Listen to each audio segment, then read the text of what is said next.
እንዴት ውላችኋል ክቡራን ተመልካቾች አሁን ከቀኑ 6 ሰዓት ሆኗል ይህ የኢትዮጵያ ቴሌቪዥን ነው ዜና ኢትዮጵያ ለ2 ሰዓታት ያህል የሚያቆዩትን የሀገር ውስጥና የውጭ ዘገባዎች አካቶ አሁን ተጀምሯል ከኛ ጋር እንድትሆኑ በአክብሮት እንጋብዛችኋለን ተመልካቾቻችን መታሰቢያ ደረጃና ማህሌት ታደለ ዜና ኢትዮጵያን እየመራን ቆይታ እናደርጋለን የ6 ሰዓት አበይት ጉዳዮችን አስቀድም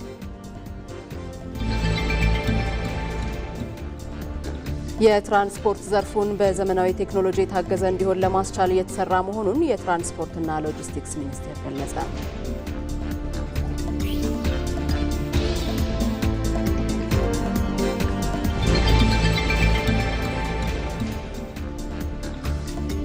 ለፕሮጀክቶች እውን መሆን የህዝብን የተባበረ አቅም መጠቀም እንደሚገባ ምሁራን ገለጹ።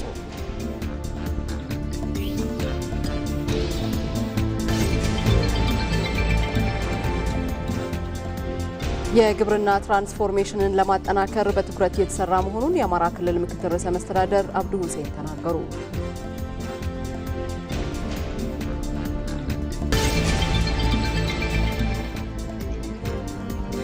ከውጭ የቬንዙዌላው ፕሬዝዳንት ኒኮላስ ማዱሮ አሜሪካ የቬንዙዌላ ነዳጅ ጫኝ መርከብ እንድትቆጣጠር የትሪንዳድና ቶቤጎ መንግስት ታግዟል በማለት ከሰሱ።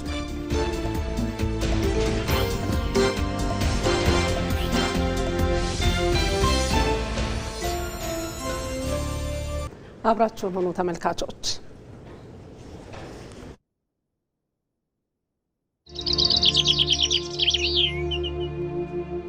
ዘመናትን የተሻገረ የኢትዮጵያ የገጠር መልክ ጋዝ ኢፈጆ ሲቃጣና አጉርታ ጉርታ አቡችግር ከነማብራት ያለ አቡችግር የተሻገረ ገጠርን የሚፈጥር ሰፊ መንገድ የዚህ የገጠር ኮሪደር ዋና ዓላማ ሰውና ከብት ተለያይተው እንዲኖሩ ማድረግ ነው።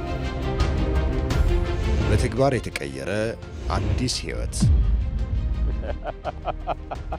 አቤት እግዚአብሔር ስራ አቤት አቤት የመጀመሪያ ኑሮና ሰማይና ምድር ነው አይገናኝም በፈጠራ የታጀበ አዲስ ለውጥ በከተሞች ላይ ከሚገኘውም የተሻለ ኤንቫይሮንመንት እንዲሆን አድርጎታል የነገ ኢትዮጵያን ገጠር መልክ የሚያሳይ መስታወት የኛ የብልጽግና ትርክት በከፍተኛ የኑሮ ደረጃ ያሉትንም እጃጠሮቹንም የሚያቀራርብና ወደ መካከለኛ የሚያመጣ መሆን አለበት የሚሰፋ የሚያሻግር መንገድ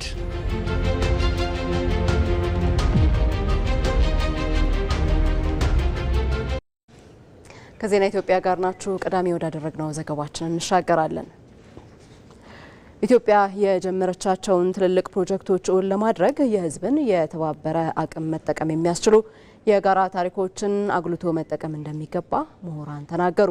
ኢትዮጵያውያንን ከሚያለያዩ ይልቅ ህብረትን ለሚያጠናክሩ የጋራ ትርክቶች ትኩረት መስጠት እንዳለባቸውም ተመላክቷል። አስረሳው ወጌሺ ኢትዮጵያ ባልሰለጠነው ዘመን የሰራችው ታሪክ ከአድማስ ማዶ እልፎች ነጻነታቸውን ያውጁበት ቢሆንም ለራሷ ግን ሚዛን የደፋው መለያየትን ያነገሰው ከፋፋይ ትርክት ሆኖ ዛሬም ዋጋ እየከፈለችበት ነው። በየትኛውም ዘመን የማዕዘን ድንጋይ የሚሆነውን የሀገር ግንባታ እውን ለማድረግ ግን ታሪክን በልኩ መመዘን እንጂ ከስተቶች ሁሉ የጸዳ ማድረግ እንደምን ይቻላል ይላሉ በዲላ ዩኒቨርሲቲ የዓለም አቀፍ ግንኙነት መምህርና ተመራማሪው ዳዊት መዝገበ። ታሪክ ሳኒታይዝድ ሆነ አይደል የሆነ በአልኮል ውስጥ ነክረህ አውጥተህ በቃ ይሄ ንጹህ ታሪክ ነው የምትለው ነገር የለም። መጥፎውንም በጎውንም በአግባብ በሆነ መንገድ ይሄ ያለፈ የታሪክ ስተት ነው ከዛ ደግሞ በጎ ነገር ደግሞ በታሪክ ይሄ በጎ ነገር ነው ብሎ ህብረተሰቡን ማስተማር ያስፈልጋል። በዓለም ላይ ሀገራት ለብሔራዊ ጥቅማቸው ሲሉ ትንሿን ታሪካቸውን አጉልተው በጋራ ቆመዋል። ይህ የአሸናፊነታቸው መሰረት ሆኗል። ኢትዮጵያ ግን ቢያንስ ያላትን አስታርቆ ስለመጠቀም ተስራ የሚሉት ደግሞ የታሪክ ባለሙያው አቶ በለጠ ሲጌቦ ናቸው። ዓለምን ካየን ትላልቅ አያል ሀገራት አሉና አሜሪካ ከተለያየ አካባቢ ተሰባስበው የፈጠሩት የወል ትርክት ነው አገሪቷን ሀያል ያደረጋት ማለት በኢኮኖሚ በፖለቲካ በዲሞክራሲ ልቃ የምትታይበት ትልቁ መሰረቱ ከፋፋይ ትርክትን ወደ አንድነት በማምጣት ነው። የከፋፋይ ትርክቶች የመጨረሻው ግቡ አገር ማፍረስ። በርግጥ ሀገር በተመቸ ጊዜና ሁኔታ ብቻ አይደለም የሚገነባው። ለዛ ሀያውነት ደግሞ እንደ ትናንቱ ሁሉ ዛሬም ነገም ከትርክት በላይ የሆነ የጋራ ታሪክ ሊኖርን እንደሚገባ ተጠቁሟል። አሰባሳቢ ታሪክ ያስፈልገናል።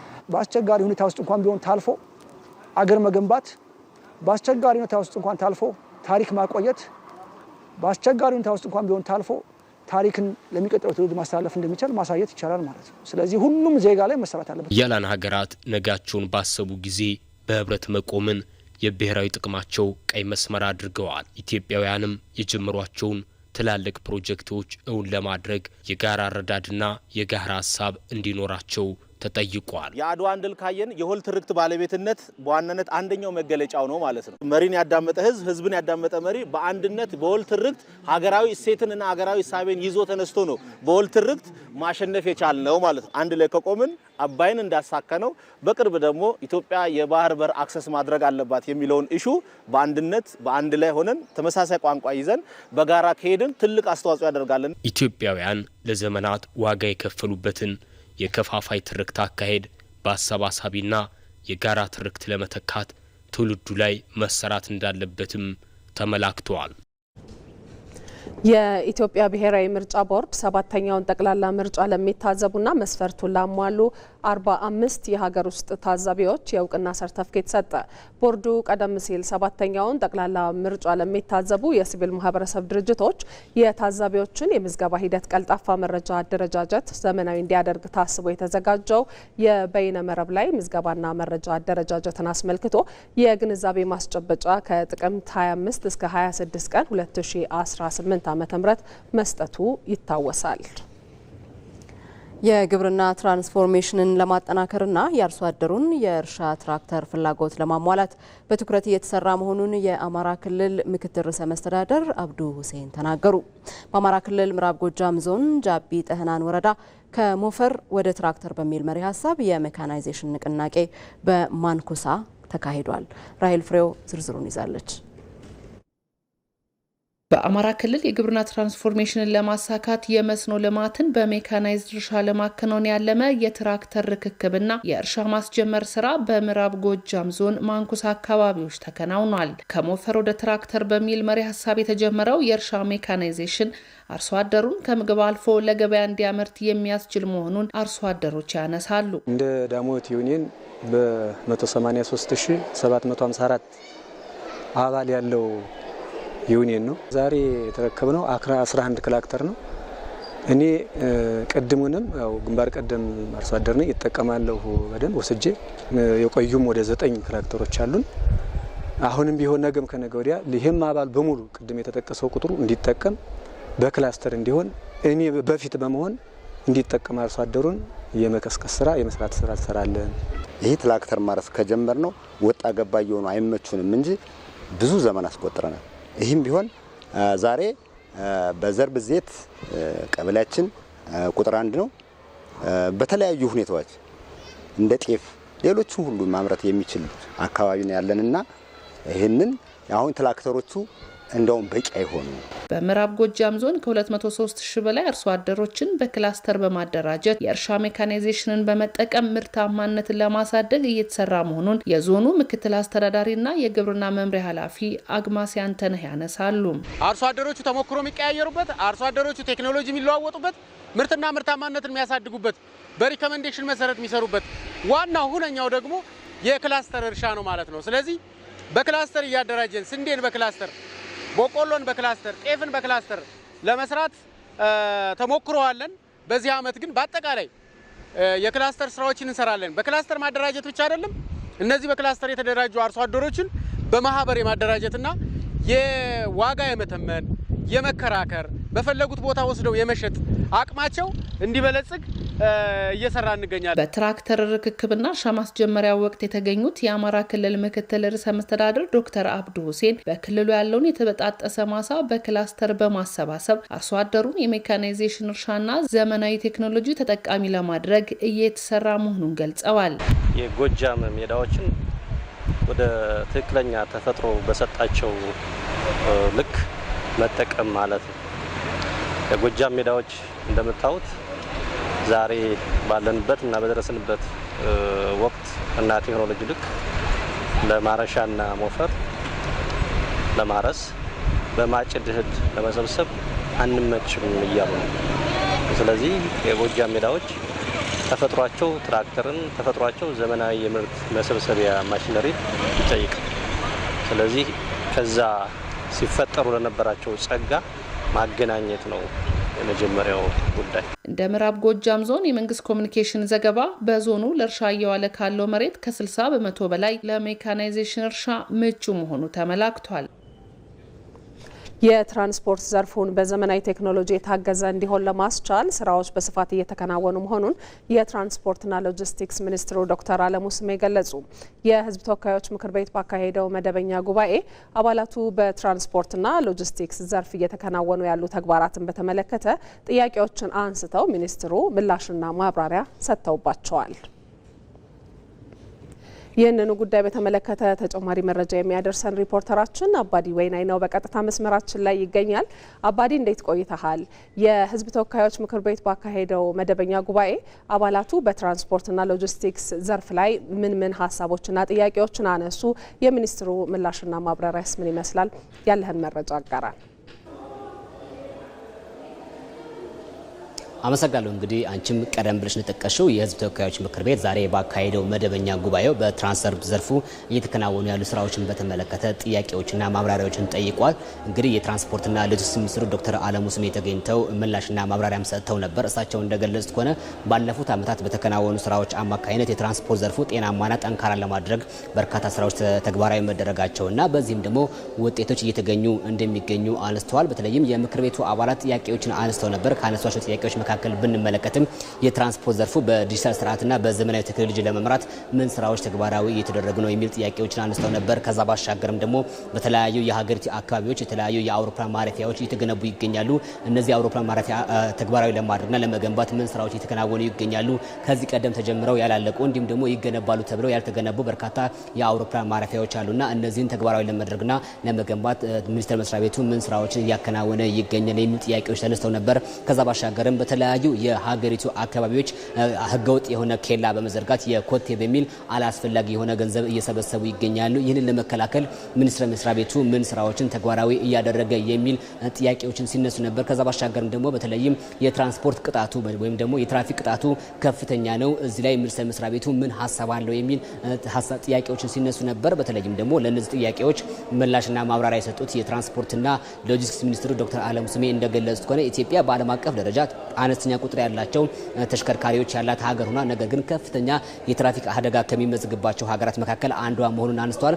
በተለይም ደግሞ አደጋው እየተፈጠረ ያለው 70 በመቶ የሚሆነው በአሽከርካሪዎች ጉድለት መሆኑን አንስተዋል። ሚኒስቴር መስሪያ ቤቱ ከዚህ ቀደም ግንዛቤዎችን ሲሰጥ የነበረው ለማህበረሰቡ ወይም ደግሞ ለእግረኛ ማህበረሰብ ነበር። ነገር ግን አሁን ላይ ትኩረት እያደረገ ያለው ለአሽከርካሪዎች መሆኑን አንስተዋል። ይህ ደግሞ በዋናነት የሆነው 70 በመቶ የሚሆነው የትራንስፖርት አደጋ የሚፈጠረው በአሽከርካሪዎች መሆኑን አንስተዋል። ለዚህም ደግሞ በርካታ ስራዎችን እየተሰራ እንደሚገኝና የግንዛቤ ማስጨበጫ ስራዎችን ተግባራዊ እያደረገ እንደሚገኝ አንስተዋል ማለት ነው። ከዛ ባሻገር የተለያዩ ሞጁሎችን በማዘጋጀት ለአሽከርካሪዎች የግንዛቤ ማስጨበጫ ስራዎችን እየሰራ እንደሚገኝ ሚኒስቴሩ አብራርቷል ማለት ነው። ከዛ ባሻገርም ደግሞ ትራንስፖርት ዘርፉን በዘመናዊ ቴክኖሎጂ ለመዘርጋትና በሲስተም ስርዓት ለመዘርጋት የሚያስችል በርካታ ተግባራት እየተከናወኑ እንደሚገኙ አንስተዋል። በተለይም የተለያዩ ክፍያዎችን በዲጂታል ስርዓት ተግባራዊ በማድረግ የሚሰጡ አገልግሎቶች ዘመናዊና ቴክኖሎጂ የታገዘ እንዲሆን ለማስቻል ስራዎች እየተሰሩ እንደሚገኙና በዚህ ላይ ውጤቶች እየተገኙ እንደሚገኙ አንስተዋል። ነገር ግን አሁን ላይ ይህንን ስራ ይበልጥ በቀጣይ ማጠናከር እንደሚገባና ሚኒስቴር መስሪያ ቤቱ እዚህ ላይም ትኩረት አድርጎ እየሰራ እንደሚገኝ ያነሱት።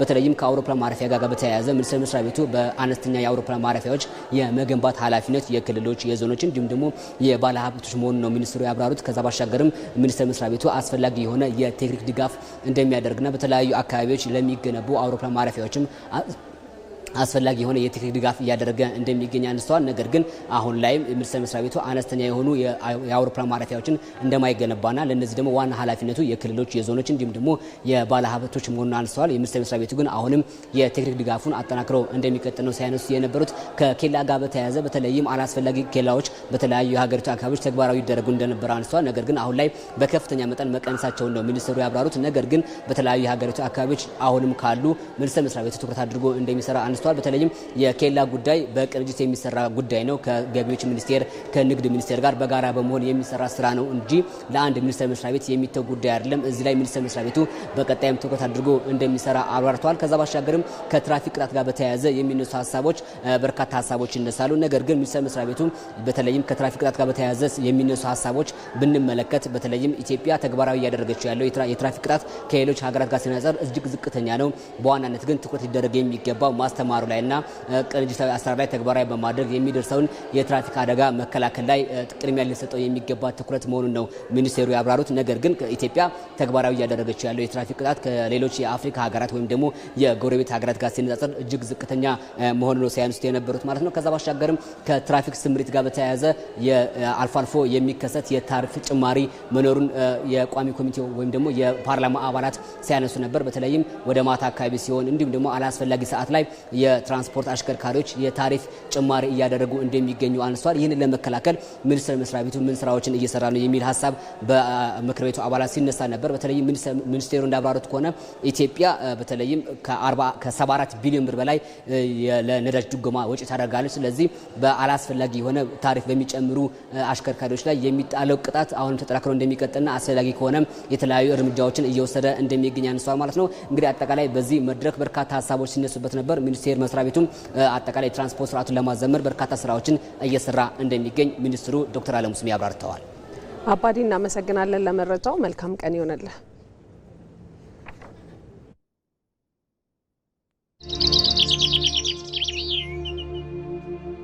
ዘመናትን የተሻገረ የኢትዮጵያ የገጠር መልክ ጋዝ ኢፈጆ ሲቃጣና አጉርታ ጉርታ አቡ ችግር ከማብራት ያለ አቡ ችግር የተሻገረ ገጠርን የሚፈጥር ሰፊ መንገድ። የዚህ የገጠር ኮሪደር ዋና ዓላማ ሰውና ከብት ተለያይተው እንዲኖሩ ማድረግ ነው። በተግባር የተቀየረ አዲስ ህይወት። አቤት የእግዚአብሔር ስራ! አቤት አቤት! የመጀመሪያ ኑሮና ይሄ ሰማይና ምድር ነው፣ አይገናኝም። በፈጠራ የታጀበ አዲስ ለውጥ በከተሞች ላይ ከሚገኘውም የተሻለ ኤንቫይሮንመንት እንዲሆን አድርጎታል። የነገ የኢትዮጵያን ገጠር መልክ የሚያሳይ መስታወት። የኛ የብልጽግና ትርክት በከፍተኛ የኑሮ ደረጃ ያሉትንም እጅ አጠሮቹንም የሚያቀራርብና ወደ መካከለኛ የሚያመጣ መሆን አለበት። የሚሰፋ የሚያሻግር መንገድ።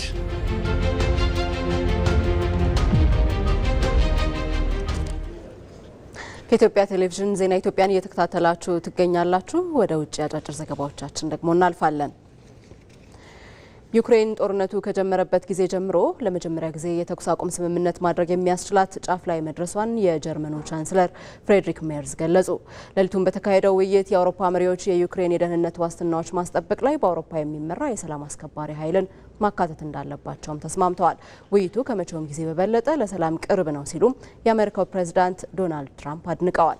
የአሜሪካ፣ የዩክሬን፣ የአውሮፓና የኔቶ መሪዎች በበርሊን ለሰዓታት የሩሲያ የዩክሬን ጦርነት ለማስቆም ባደረጉት ውይይትና በደረሱት ስምምነት አሁን የተሻለ ተስፋ መታየቱንም ተናግረዋል። የዩክሬኑ ፕሬዝዳንት ቮሎዲሚር ዘለንስኪ ቀደም ብለው እንደተናገሩት ዩክሬን የደህንነት ዋስትናዎቿ ከተጠበቁ የኔቶ አባል የመሆን ፍላጎቷን እንደምትተውም አስታውቀዋል። በሌላ የውጭ ዘገባችን የቬንዙዌላው ፕሬዚደንት ኒኮላስ ማዱሮ የትሪኒዳድና ቶቤጎ መንግስት አሜሪካ የቬንዙዌላን የነዳጅ ጫኝ መርከብ እንድትቆጣጠር አግዟታል በማለት ከሰሱ። ፕሬዚደንቱ አሜሪካ በቬኔዙዌላ የባህር ዳርቻ የቬንዙዌላ ነዳጅ ጫኝ መርከብን እንድትቆጣጠር የካሪቢያን ሀገር የሆነችው ትሪኒዳድና ቶቤጎ መንግስት ድርሻ አለው ብለዋል። ፕሬዚደንት ኒኮላስ ማዱሮ አሜሪካ የቬንዙዌላን ነዳጅ ዘርፋለች ያሉ ሲሆን ለዚህ ደግሞ የትሪኒዳድና ቶቤጎ መንግስት ድጋፍ አድርጓል በማለት ነው የከሰሱት።